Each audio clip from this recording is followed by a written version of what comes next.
right, one and all. It is just past 2:15, so I think we're ready to get going. Good afternoon. My name is Patrick Kilcoyne. I work for United Way of the Midlands. I'm joined today by Amanda Sirian of Election Systems and Software and Laurel Oetken of Urban and Smith. All three of us are members of the Greater Omaha Chamber's Young Professionals Council, and today we're representing that group for our session, which we're calling, there we go, Make Them Want to Stay, where we'll be looking at some trends we're seeing in employee retention efforts. So today we'll start with a brief introduction to who the Greater Omaha Chamber Young Professionals Council is and what we do. Then we'll dive into a few specific trends in retention, including employee training and professional development, employee resource groups, and work-life balance. Then, time permitting, we'll invite you all to share your insights, comments, and questions in the chat, and hopefully we can address them. So, the Greater Omaha Chamber Young Professionals Council.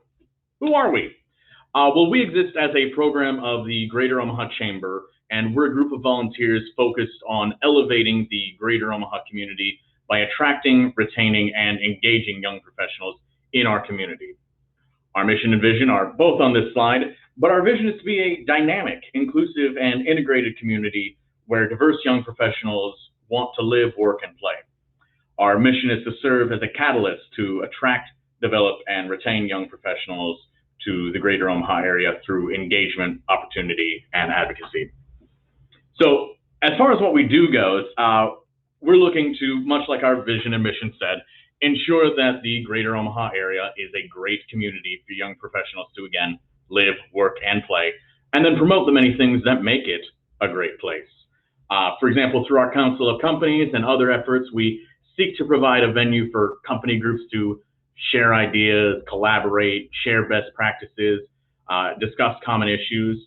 And then we do have a lot of events that are always happening, as well as other programming, where we seek to provide social, networking, development, and other opportunities for young professionals. But the focus of this really isn't to tell you who we are, it's to talk about some retention. So I do encourage you to look us up online, follow us so you can join us later. But for now, I think we're ready to dive into the real content of the session.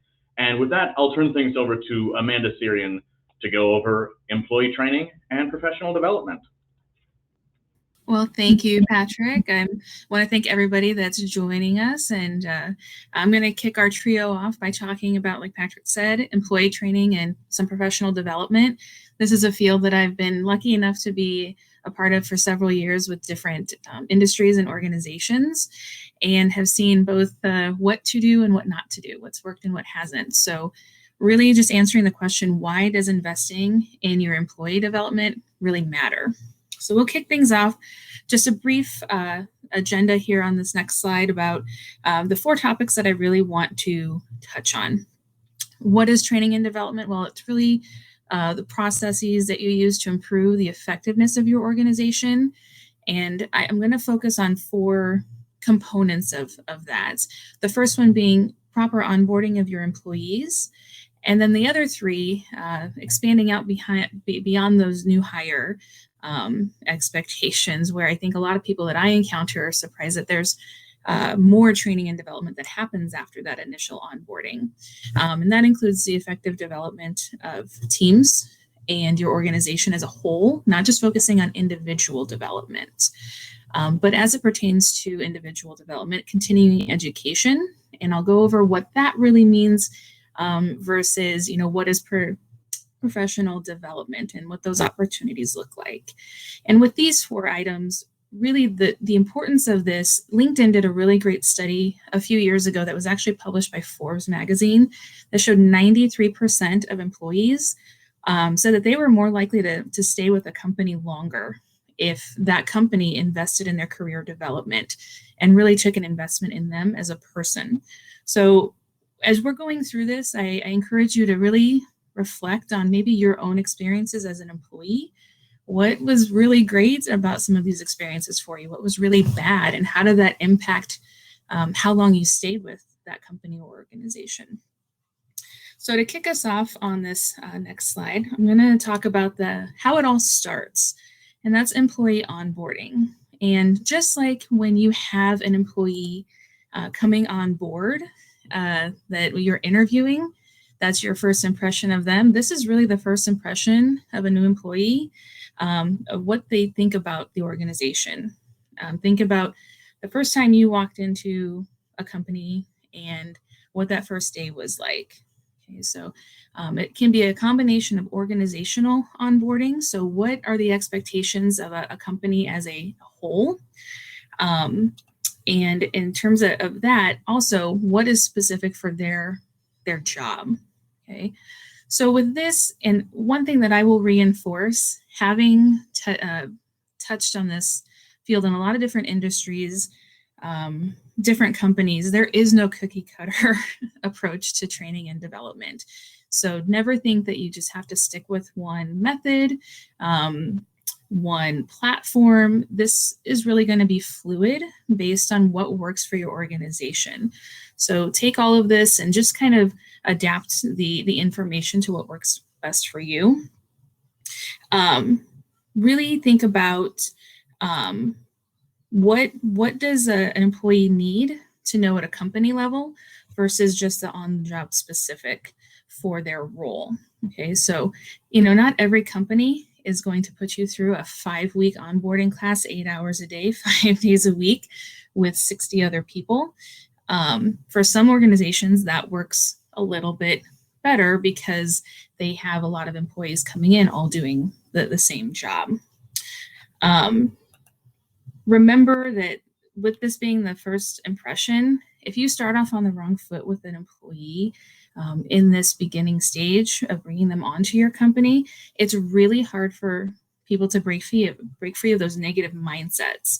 If they feel that they haven't been set up for success during this process, the likelihood of them sticking around and giving the company more chances is going to start diminishing through that process. And keep in mind, good onboarding plans really take into account that people can learn at different speeds, different methods. Not everybody's going to be able to sit through an 8-hour lecture. So implement different strategies and find what works with the information that you're trying to convey. Lecture, hands-on, scenarios, things like role plays, really help for sales environments or customer service, customer facing. It allows them to break down that nervousness that they may feel when they actually get to performing their job. And a big component of this is coaching. Okay, so you want to help your new employees set realistic, smart goals and making sure that they can accomplish them. So not just pointing out what they do wrong, but coaching them on how to improve. And that's one thing that you see with training plans that fail is there's not a focus on coaching and constant improvement. It's just pointing out the negative aspects of the performance as opposed to reinforcing also what they're doing well and what they have potential to accomplish. Another item with this that's really important that I would encourage universally is follow up with employees.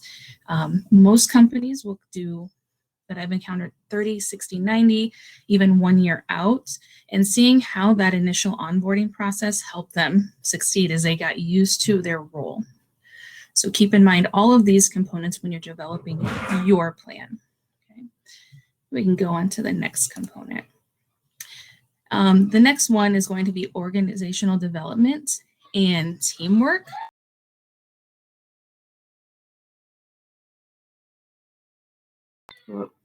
And this is really going to focus on helping your organization achieve greater effectiveness as a whole. So this is not individual outcomes. It's going to focus on what is your greater strategy. And this goes into the cycle of how you become successful as a company. And it starts really with employee satisfaction. If you're just looking at the financial success of the company, realize that that starts at home with your own employees. Are they satisfied? Because if they are, the customers will be more satisfied by the work that they do, which increases your effectiveness and success. Okay. So development of your team as a whole, not just individual success. Do you even have an OD strategy at your company? And are you overlooking that aspect of culture and really building up, empowering your employees? All right, we'll go ahead and go to the next slide. And this next one is continuing education. And the thing that I want to stress here between this and the next subject is continuing education provides your employees with new strategies, information, or materials to help them with their current role. So are there legal requirements, licensing, things of that nature that they need to continue what they're doing, okay? Things, if you work in certain industries, updated regulations can impact day-to-day expectations. And you need to make sure that you are providing that information to your employees so they can adapt successfully. Employees are going to want to make sure that they are performing for you, but they can't do that without the proper tools. Make sure that you try to allow time to split really heavy content up over a period of time, or make it diverse. So if you have something where you're just going to say, hey, for a week, you're going to go into this, we're going to divert you away from your job for a week, 8 hours a day, or even a few days for an entire day. That adds stress to them because now they also have to worry about what they missed in their job performance. So try strategies that allow you to break up content, or even allowing them to do it at their own pace virtually. Set the expectations of when this needs to be completed, and always be open for feedback. So you can adapt. Remember, this is a fluid process. Things can constantly be changing with learning and development. So you want to make sure that you're listening to your employees and you're adapting your strategies as you go. Another thing with this is think about what we just went through in the pandemic and how even continuing education can apply to resources to allow people to work better from home or work better remotely. Even little things like that show your employees that you care and are invested in them as people because you want them to be successful. So don't just focus on day-to-day things that are common to change. Even think about the environment that we live in and how those things can impact. All right, we'll go on to the last piece, which is professional development. And a lot of people I talk to are surprised that I keep these separate, continuing education and professional development, really within the field and with the organizations that I've worked with. Continuing ed is really what they're doing right now, whereas professional development focuses on their career-long goals. So trainings, different certifications, advanced degrees, things that are going to help them grow as people and in their professional lives. What's going to get them to the next promotion? What do they need to get to the next level? Some things that really help with this, professional group certifications. And I'll give the example just for the training industry. The Association for Talent Development, or ATD, has amazing programs available for facilitators and instructional designers. And so I've worked for employers who are absolutely saying, no, I'm not going to invest in that because it's too expensive. And then I've also worked for employers who encourage us to be a part of that and network with other professionals to get new ideas and implement new strategies. It's extremely, extremely helpful. And I will tell you, I'm still with an organization that empowered me to do that. So it does matter when you look beyond the initial price tag of some of these things like conferences or professional groups, tuition reimbursement, and really look at what you're going to get in return from that employee if they're able to advance themselves. One thing I like to mention here is I worked for a company before that has this, and I've heard of others that do a corporate university, a learning environment that is internal, that offers courses throughout the course of the day. So they can take little pieces of their workday out and go and learn something like how to write soft skills or hard skills. So how to communicate better in a business environment through email, through phone conversation, practice those soft skills, but at the same time, learn programs that could be really helpful for them to keep advancing. Microsoft, Adobe, and just having that. Otherwise, there are amazing partnerships that you can create within the virtual environment. There are great platforms that allow you to contract with organizations that offer these courses online, or even just locally that do them in person if you don't have the personnel directly available within your company to facilitate it. Keep in mind different partnerships that you can even have with, let's say, community colleges or universities that offer non-degree programs for folks to do business development and professional development. Make sure you're reaching out to those entities as well and show that you're invested in your employees. And really the next piece, how do we put this all in place in a nutshell? I know this was a lot of information really fast, but when you're formulating your plan of action, we can go ahead into the next slide. Like I said, it's not cookie cutter, and everything that I went over certain parts of it may not be for you or your organization, and that's okay. But evaluate what you currently have in place. And even if you feel that what you have in place is pretty solid, I encourage you to at least do an annual review and get back into those surveys or connecting directly with your employees and see what they really enjoy or what they don't, what do they want more of. Post-course evaluations and interviews are extremely helpful in adapting a strategy and keeping your employees happy. Be ready, because adjustments are expected. You're bound to run into new technologies or new rules that you have to follow. You're going to have to constantly adjust and be ready to make your employees successful.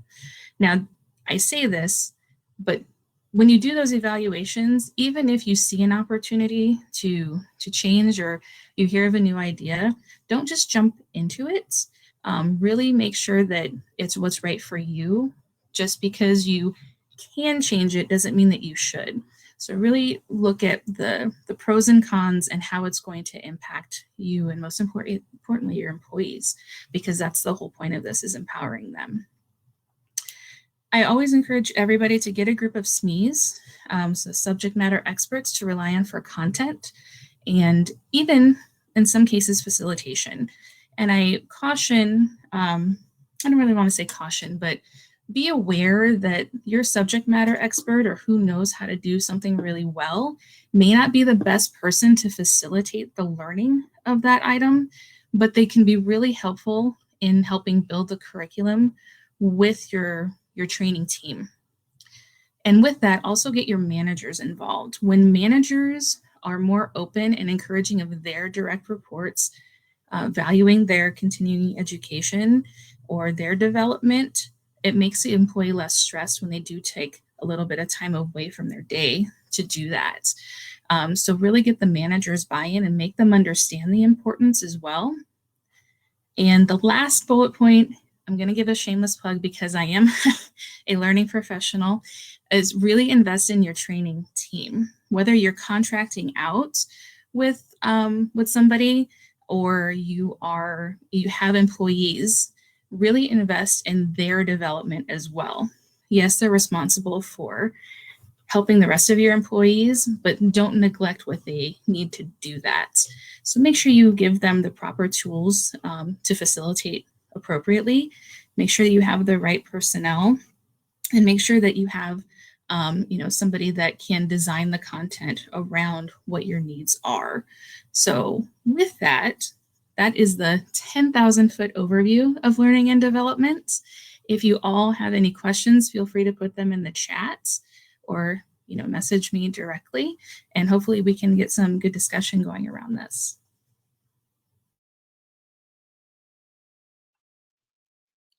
Awesome. Thanks, Amanda. Hi, everybody.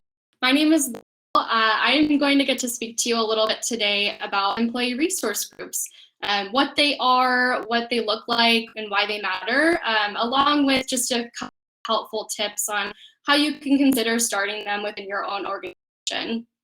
As Patrick alluded to, I have the opportunity to work on the Young Professionals Council and lead our Council of Companies, which is really a facet Council, Omaha Chamber, that helps to really launch new successful young professional and other types of employee resource groups. In the days before COVID and actually starting again this fall, we'll be providing a venue and place for these groups to kind of come together, share ideas, best practices, discuss common issues, and collaborate together to overcome challenges. Oftentimes, these opportunities do look like social and networking experiences, but we really try to supplement individual company programming and established employee resource groups, even newer ERGs. So you're probably wondering, what are employee resource groups? And Patrick, you can go to the next slide, please. ERGs, for short, are often voluntary employee groups within an organization or company that really aim to bring employees together. They help to create a more inclusive and accepting workplace, and ERGs oftentimes really drive toward a specific area of growth in an organization or company. They help bring together employees from diverse backgrounds to really share those innovative ideas and form connections that you don't get necessarily day-to-day on your teams. They really help to foster more inclusive and diverse working spaces. And then we've seen with the employee resource groups that we get to work with that they're really trying to be aligned with missions, goals, values, and business objectives for organizations in some way, shape, or form. And employee resource groups are found within companies big and small. According to a report from Bentley University, about 90% of all Fortune 500 companies have employee resource groups, which really just goes to show the scale at which these organizations really have decided that they need this and how popular they've become across the country in more recent years. And next, I'm going to dive into, why do they matter? It's an interesting thing because they are important for so many reasons. One really being that you want to bring them together are super helpful in necessary cultural shifts within an organization or company. A lot of employee resource groups start as grassroots efforts that are led by maybe one to a couple employees, but they've evolved into highly valued company mainstays that really stay the duration of the time the company exists. Not only are they there to benefit the group's members, but they also work to serve the company as a whole. And employee resource groups really, provide an opportunity for employees to step into leadership responsibilities and roles outside of their day-to-day positions. And for many people too, ERGs are one of the only safe spaces to really share, grow, and learn from other employees and have discussions around topics that sometimes seem a little bit taboo. And I will say too, from a lot of the organizations that we've seen, these employee resource groups have really moved away from the primary purpose, which was to be a general forum for discussion. But they've started to really impact the organization's, strategic diversity and inclusion plans and overall efforts related to recruitment or retention, mentoring and leadership development, to even helping to drive marketing initiatives and customer relations, which, by the way, if you're a business-minded individual, has a huge return on investment for your organization as a whole. A couple more points that I do want to hit on of why ERGs are so important and really matter. They often provide a clear line of communication to companies' leadership and decision makers that you maybe wouldn't have access to otherwise.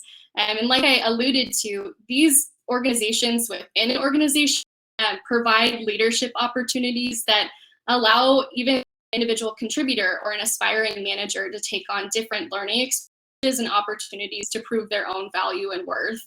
I think a really unique thing too is that being involved with an ERG can help employees kind of determine a new career path within an organization, which leads to them staying at a company for a longer period of time versus trying to find a new opportunity elsewhere. And as Amanda and Patrick alluded to, that partnered with positive training development opportunities and work-life balance just really drives home the need for retention opportunities in these different workplaces. So I want to talk a little bit about what ERGs look like. Patrick, you can go to the next slide, thanks. And while it really varies from company to company, most often ERGs belong to a group of minority individuals within an organization. Sometimes these groups have a little less structure and are formatted more like an affinity group. So think if you were maybe going to go to a yoga class that was put together by a few women in your organization. But other times they're a lot more formal. They have more structure. They have a governing leadership body and a president and a vice president and a treasurer, and really have clear opportunities for involvement and advancement in the ways that you can lead. A couple examples that I just would like to share with you that have started to come up over more recent years. A local technology startup, Flywheel and WP Engine, they set out with a core set of 3 ERGs that they established, with the primary focus of amplifying voices and minority voices within their organization. One was focused around women, another was focused around the LGBTQIA community and the BIPOC community in the organization. And they've evolved like crazy and have really made a huge home run effort toward changing things culturally within their organization. Another local name that you probably are familiar with, Mutual of Omaha, has grown to have one of the largest numbers of employee resource groups in Nebraska and in the Midwest, and has really been a catalyst for driving that change forward in the Omaha community. And sometimes starting big and starting with a number of employee resource groups is hard. Companies like Nebraska Medicine and Methodist Health have found it to be really easy to start with the youngest employees within their organizations and have employee resource groups that are focused on development opportunities for professionals. And we on the Young Professionals Council are big advocates for this because it can help you to kind of get established and set the frame and then start to expand into different focus areas outside of young professionals. And I do want to talk a little about just the value addition of ERGs, because it's great to talk about them, but it's nice to be able to see that the value that they add. And while there are so many different ways that employee resource groups really drive value for organizations, I think a big thing that is true to what they are, the business standpoint and the personal standpoint. So from a business perspective, ERGs are really helping to continue to attract and retain the best talent, and then also promote that talent and development at all levels within our organizations. And ERGs are really there to support not only associates and employees, but to really deliver value when it comes to diversity, equity, and inclusion at all levels. And from a personal standpoint, ERG leaders and members really get to develop themselves and take their experiences within the workplace to a new level by doing something that they're passionate about and have a drive. A study was done by the Society for Human Resource Management actually found that out of almost 100 companies that they looked at, ERGs were the one reason why new hires felt comfortable during their employee onboarding process. And these different companies also relied on resource groups to build out a workforce that was reflective of their demographics from their customer base. So again, tying back to that business value. But really from a retention standpoint, ERGs provide that opportunity for employees to feel valued, heard, and supported by their peers. So that was a lot of information just on the background of employee resource groups and some of the value that they bring. I'm sure you're probably thinking, well, this sounds wonderful, Laurel, but where do I get started? How do I even think about approaching this with my company's leadership? So on the next slide, I'll kind of talk and some of the steps that I would encourage anyone that's maybe thinking about starting an employee resource group to think about. And the first is really talking to your company's leadership. I can say from both personal experience and some of the employee resource groups that I've gotten the chance to work with through the Young Professionals Council, having that leadership buy-in from the start is incredibly helpful. It really helps to have a champion to echo your opinions and your thoughts and reiterate to other leadership members the value that an employee resource group can bring. But it also helps to eliminate a lot of that red tape that you're probably going to run into, especially in a more corporate environment. The other thing think is really important to consider is determine who your team is going to be. Too familiar with the term, too many cooks in the kitchen, and that could not be more true when it comes to establishing an employee resource group. We usually recommend having no more than 2 to 6 people to help spearhead efforts when it comes to developing that sustaining group for your organization. And it's also really important to choose a leader or a point of contact. It's great to have wonderful conversations and share lofty ideas, but if you have nowhere to execute on that or no direct next steps, sometimes those can get lost in translation and then you're starting over from scratch. So finding someone who's responsible for coordinating meetings and really distributing that information to get things rolling. And I would say too, another great opportunity is to work with our council of companies. We have what we call an ERG growth framework, and we'll walk through it with you and whoever you're working with to really start envisioning and ideating process on what is your group to do, what is your mission, who's going to want to participate. We really help to structure your formation plan, talk to you about how do you want your board or governance to look like, what do you want the structure to be for your organization. We also then will talk to you about developing a strategic plan or putting together a marketing and events plan, creating a budget and determining how you can ask for funding, and if you need to present that to your organization's leadership. But on top of that too, Council of Companies is really here to help you figure out how you can continue to grow your ERGs. And for the companies that already have these established, it's a great opportunity to figure out how to continue to survey members and continue to keep them engaged, especially for some of those organizations that have been around for a long time. So a small plug, as I continue to talk for one more second, starting this fall, our council companies will actually be bringing back quarterly meetings. And I would invite anyone who's maybe considering putting together an employee resource group or is thinking that this might be a cool opportunity to continue to advance retention to join us. So we'll drop some links in the chat, but I would encourage you to check us out and reach out if you have any questions. But with that, I will stop talking about employee resource groups and I'll hand it off to Patrick to talk a little bit about work-life balance. Wonderful. Thank you so much, Laurel. So as Laurel just said, this brings us to our section on work-life balance. And work-life balance is basically exactly what it sounds like. We're considering how a person manages their time and how they juggle all the demands that are put on them, whether that's in their professional life, but also in maintaining physical and mental health, how they're able to consider their own personal relationships, family responsibilities, and other interests and commitments. Traditionally, I think a lot of people have kind of looked at this as, oh, that's on the individual. They need to figure it out. They need to get it done. But we are seeing more and more that employers and organizations try to help with that sort of thing and try to make a good experience for their employees. And a lot of this really has to do with the pitfalls of ignoring work-life balance. So I wanted to start by just diving a little bit into that.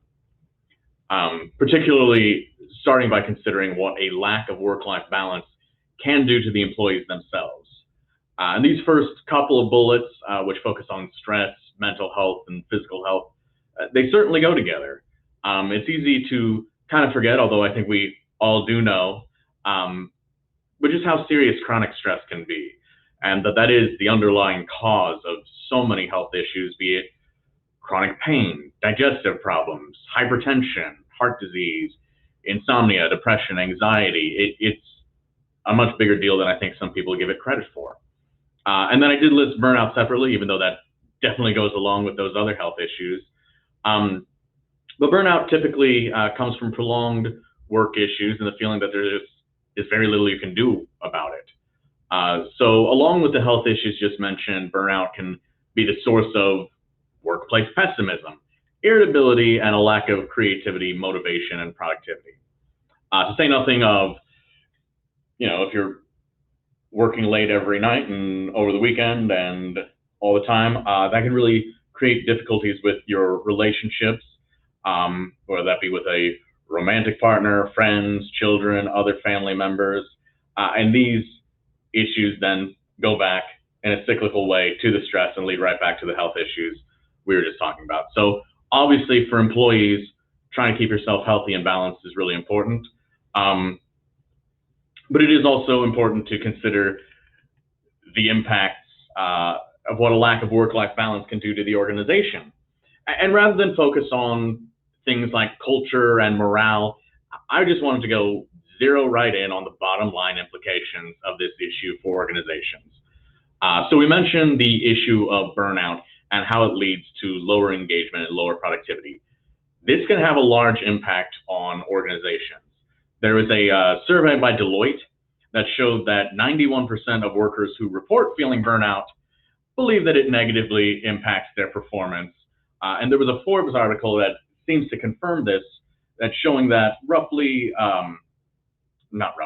as much as 34% of an employee's salary, annual salary, can be lost due to that lack of productivity and burnout. Health issues also tie back to the organization, not just with healthcare costs, but the American Psychological Association has found that in organizations where employees are dealing with burnout, these people are 63% more likely to get sick and need time off, which you want to care about your employees and hope that they're healthy, but there is also the fact that that impacts productivity as well.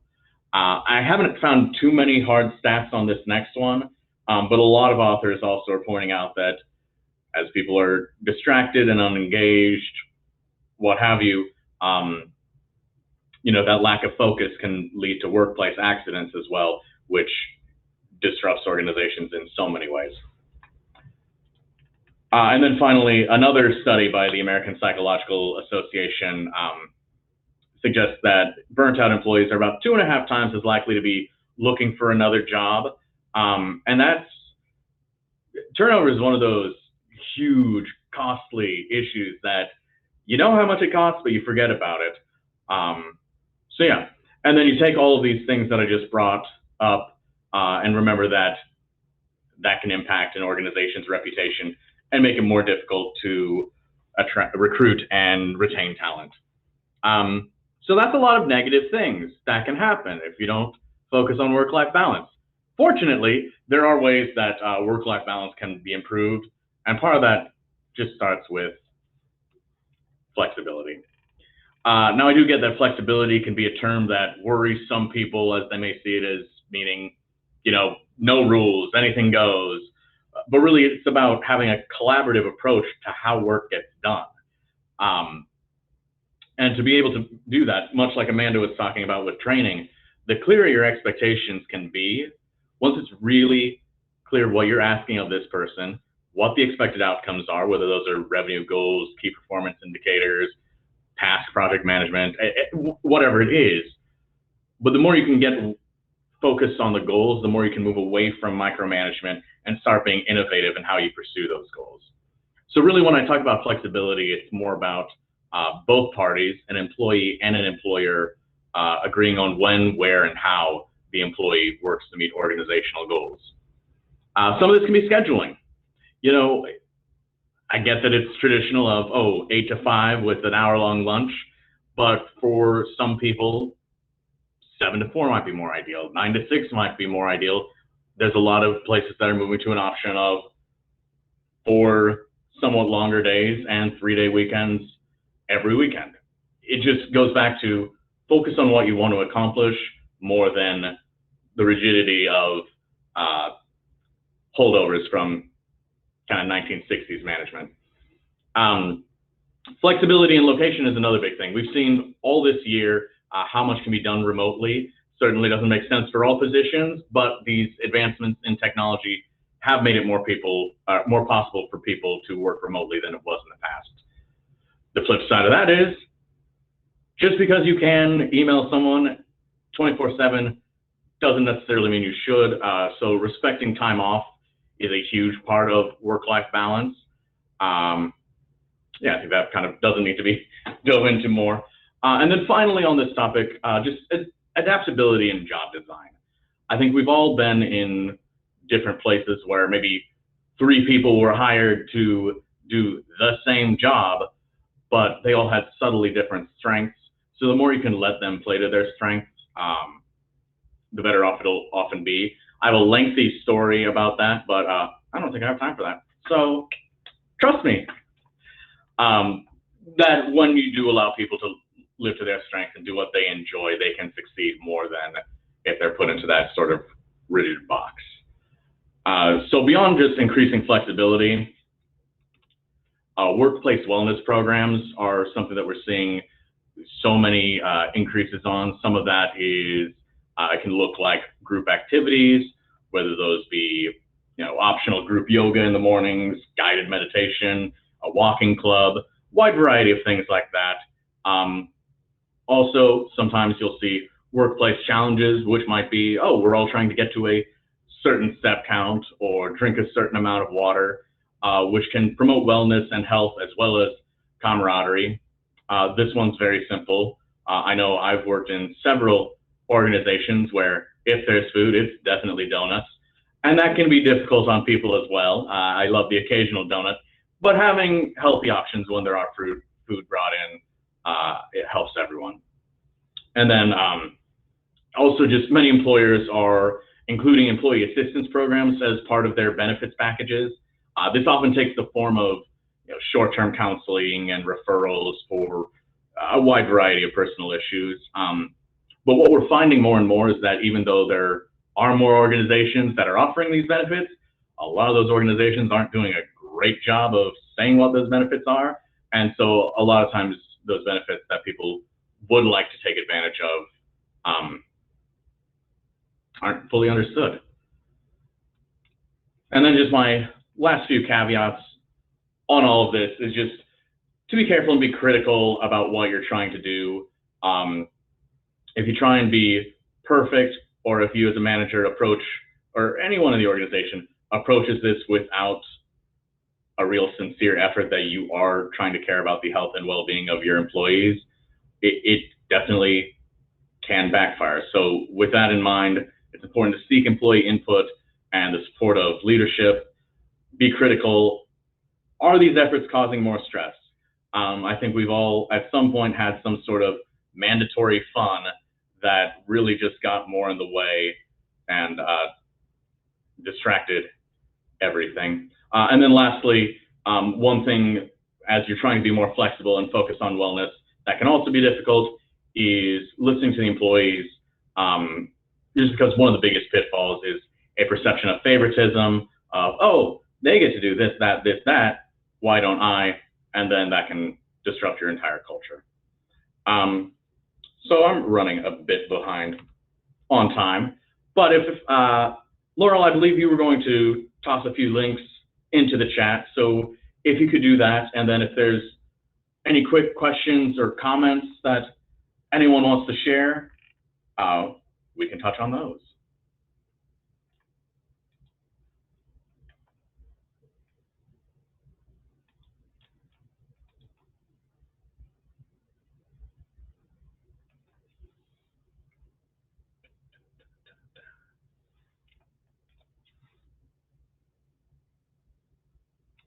Well, as we are now at 2:58, and we're supposed to, 2:59, it just changed, and we're supposed to be wrapping this thing up by 3 o'clock. I just wanted to thank you all one more time so much for listening to us today. I put forth my best wishes to you and all of your employee retention and engagement efforts, and do encourage you to click on those links, follow us, and there's something in the chat that I can't see. Oh, wonderful. People who have participated with ERGs and appreciate their value. Ooh, where does pay fit in the retention discussion? That's a great question. One thing that we were kind of intentional about when we designed this, but didn't mention it to you, we were trying to focus on things that are kind of simple to advocate for and can be done very easily on a grassroots level that wouldn't necessarily cost a bunch to the organization. But yes, certainly pay and benefits will be major factors in the retention discussion. And those are items, if I can just chime in there with that, if you have an organizational development plan, those items as far as implementing better benefits and getting employee feedback, those are things that you can advocate for through your leadership and organizational changes, which is why OD is really important to the development, not just of individuals, but your company as a whole.